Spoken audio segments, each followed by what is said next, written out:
Hello and welcome to another beautiful Friday on Speaking for Him.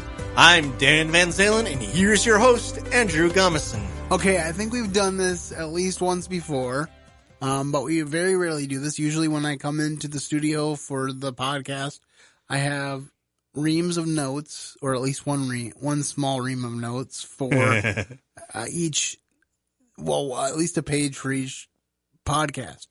But today, I was kind of short on topics and materials, so I thought we'd open the mics for kind of a free style discussion and see what happens. You kind of get a feel for some of the things that Dan and I talk about between shows a little bit, and hopefully we'll have some fun, but also maybe talk a little bit of seriousness along the way. I think what I want to do is start with the fun.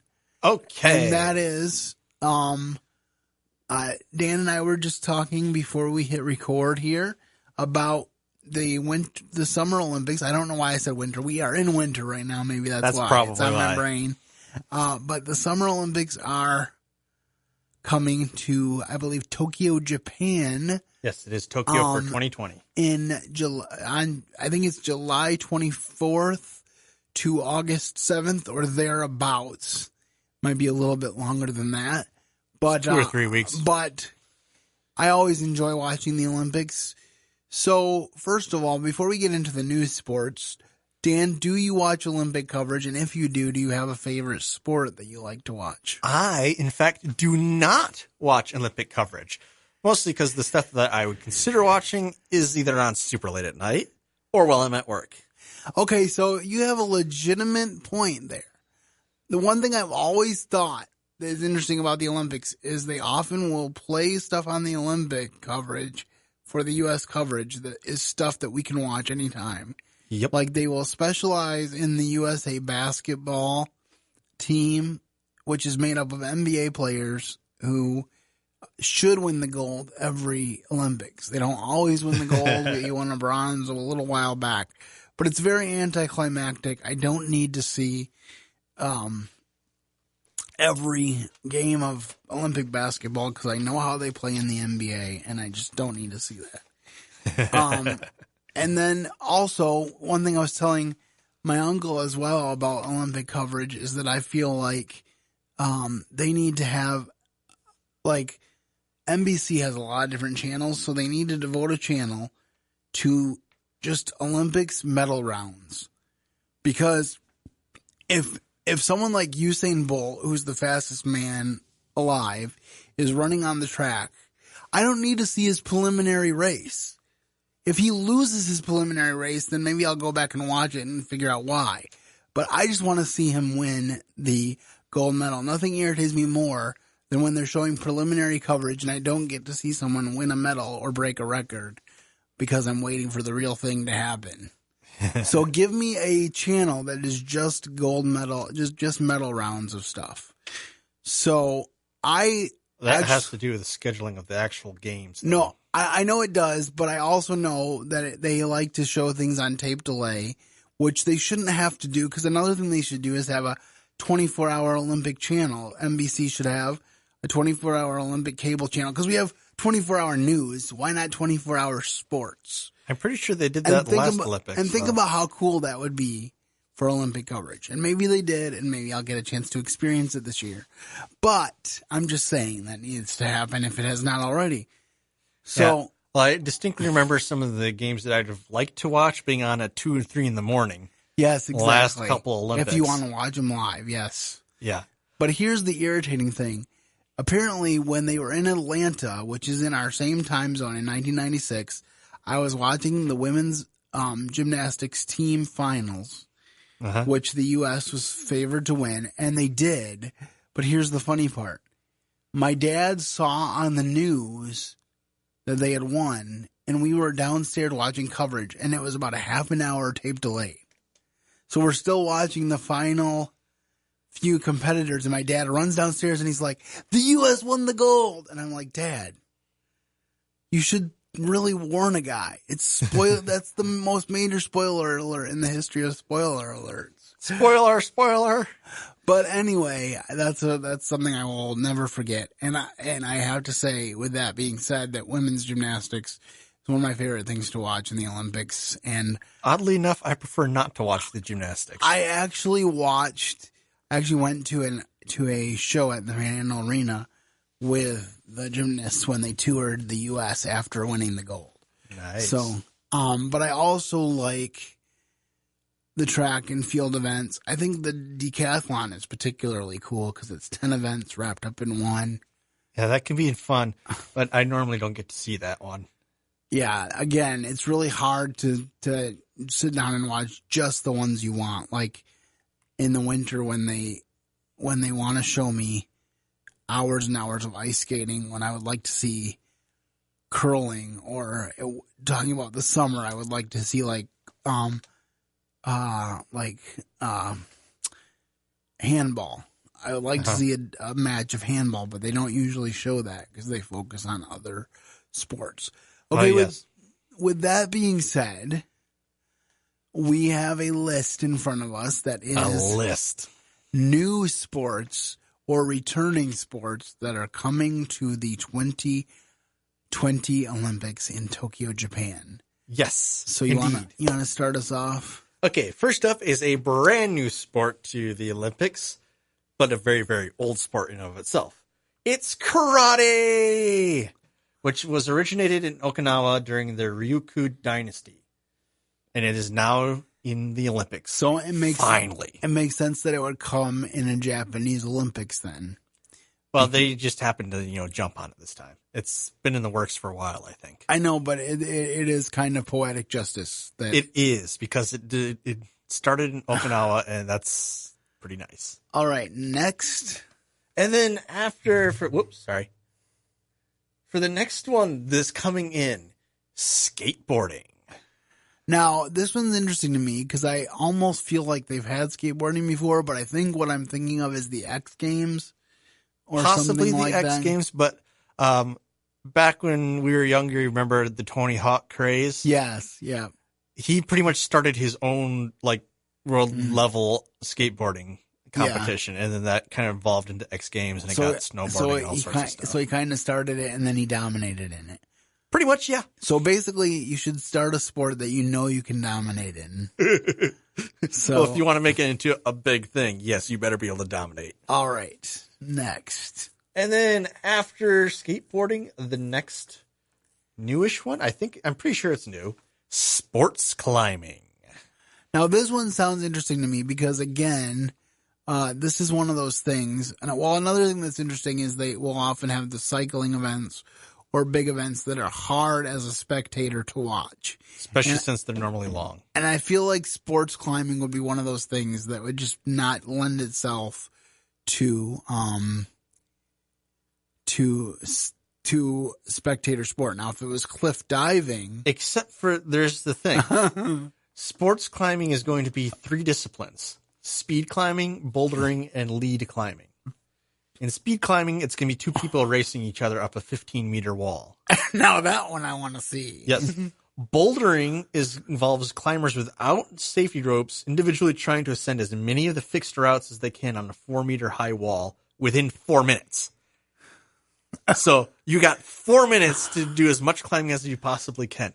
Okay, so the timing elements of these ratchet it up. It's kind of like the difference between the Frugal Gourmet of my childhood on PBS and Cutthroat Kitchen. Yeah, right.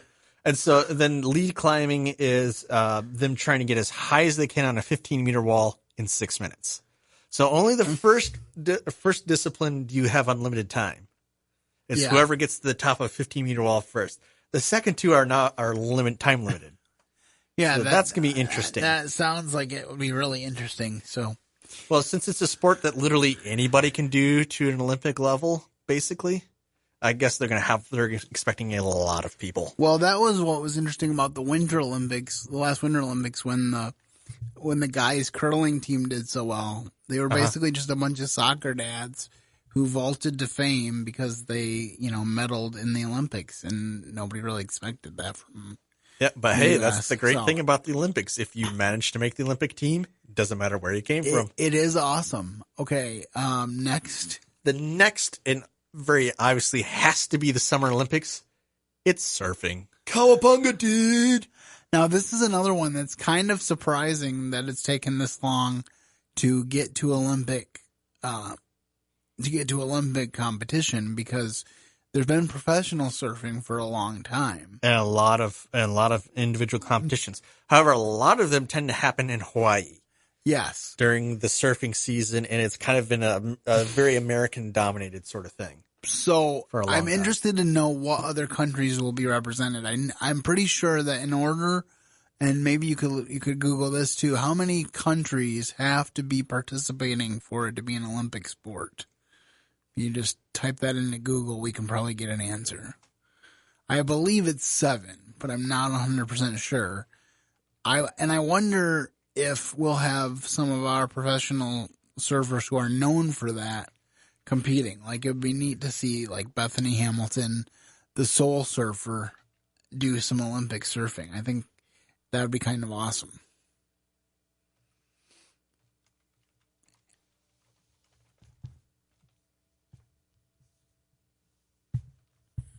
Let's see here. Let's see. It's not really saying. Although, mind you, the first Olympics, when they restarted it, only 14 countries participated. And in 2016, there was 206. That's quite a difference. Yep. So I can't find it offhand real quick. Sorry. Hey Siri, how many countries have to participate in an event for it to get to the Olympics? Here's what I found.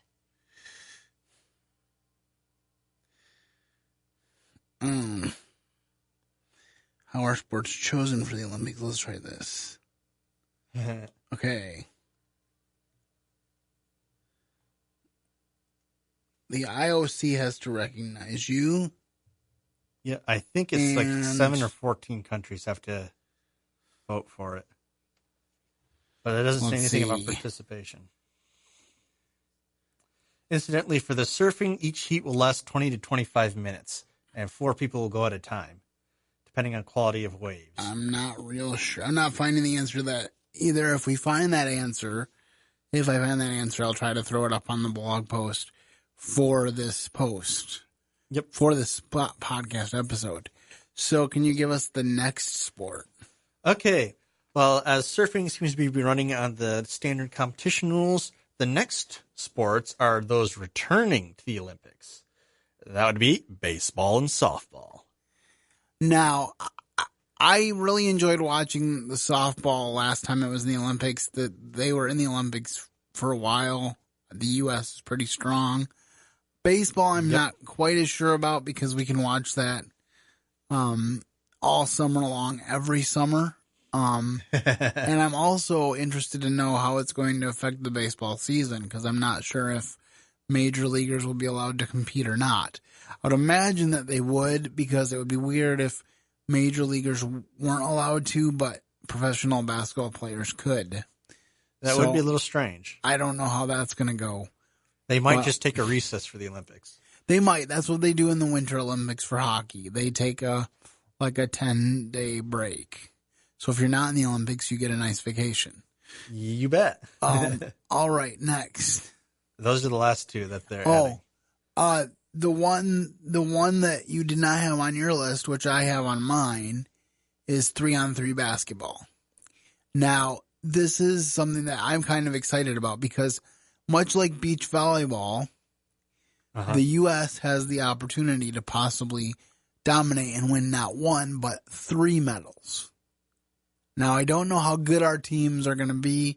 That's simply my hope, is that they would be that good. So kind of like a more professional style Macker tournament. Sounds like that's what they're going to do. And again, it seems to also have 5-on-5 basketball. Well, yes, 5-on-5 is the typical Olympic basketball. So they'll have both. But the 3-on-3 is essentially a new sport in its own way.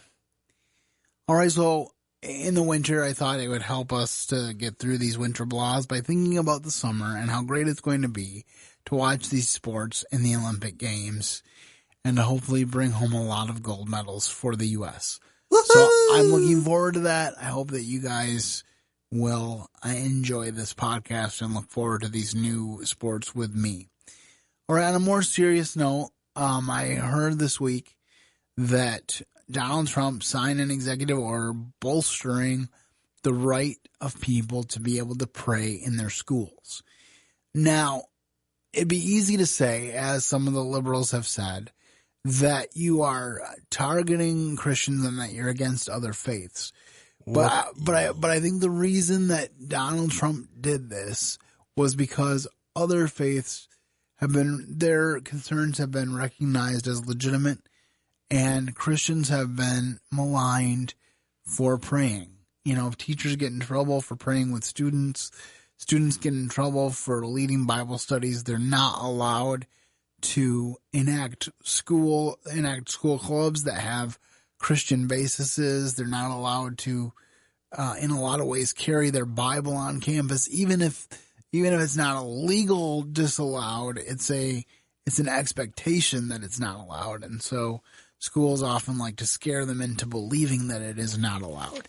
And so I really feel like that is the main impetus behind this. I don't feel like it's discrimination against other faiths because, again, I feel like other faiths are always getting spotlight and getting place and time and ability to do the things that they want to do. It's not saying that you have to pray with them either.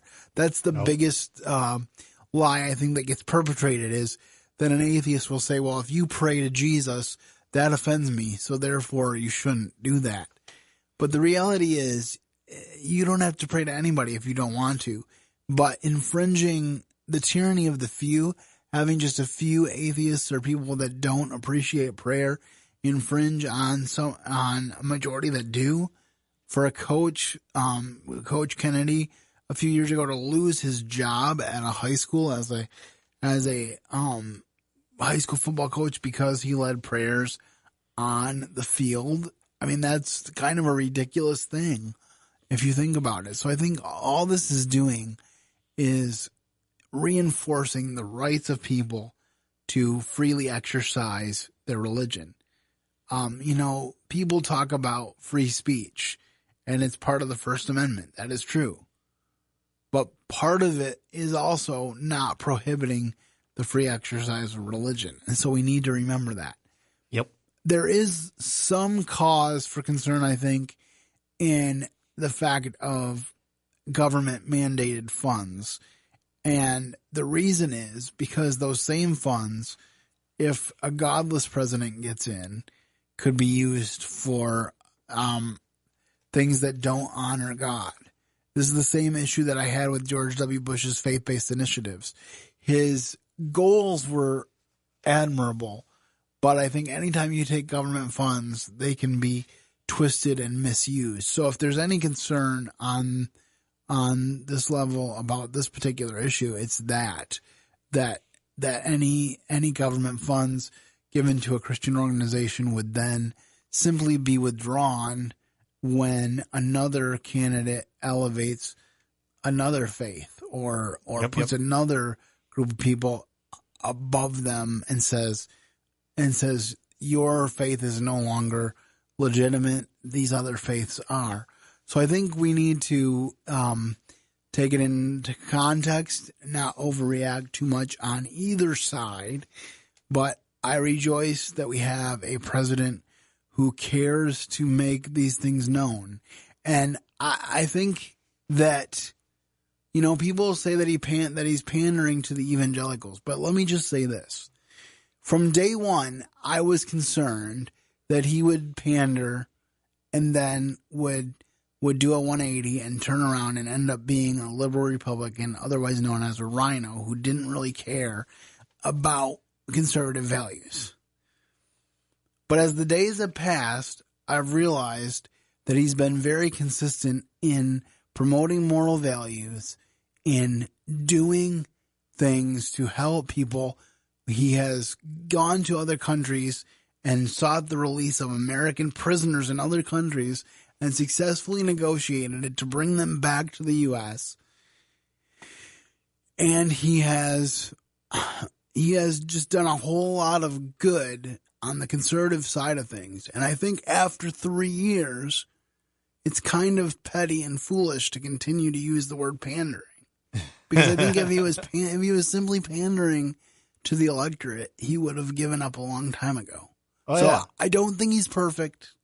I think he needs to stay off Twitter. Because here's the thing. Here's one of the bottom line things. I feel like he has good thoughts.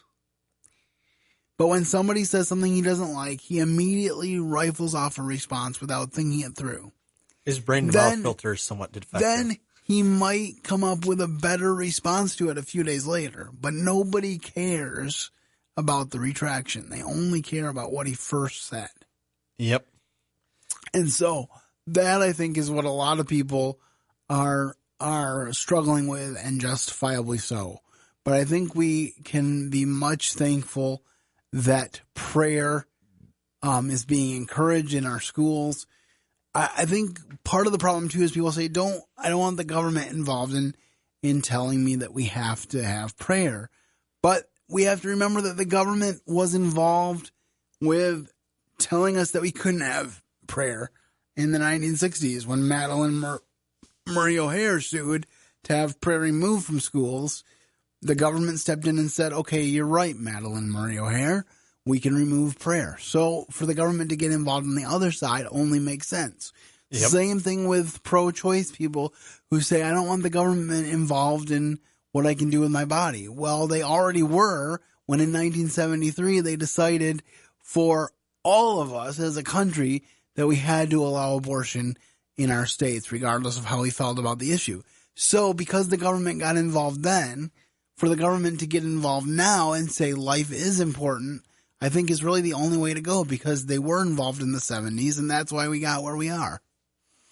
Well, if you don't want the government involved in your religion, don't ever ask the government to be involved in saying someone can't have their own religion. Precedents are there for, a reason, and if you set bad ones, you're going to get bit. That is very true. It has to go both ways.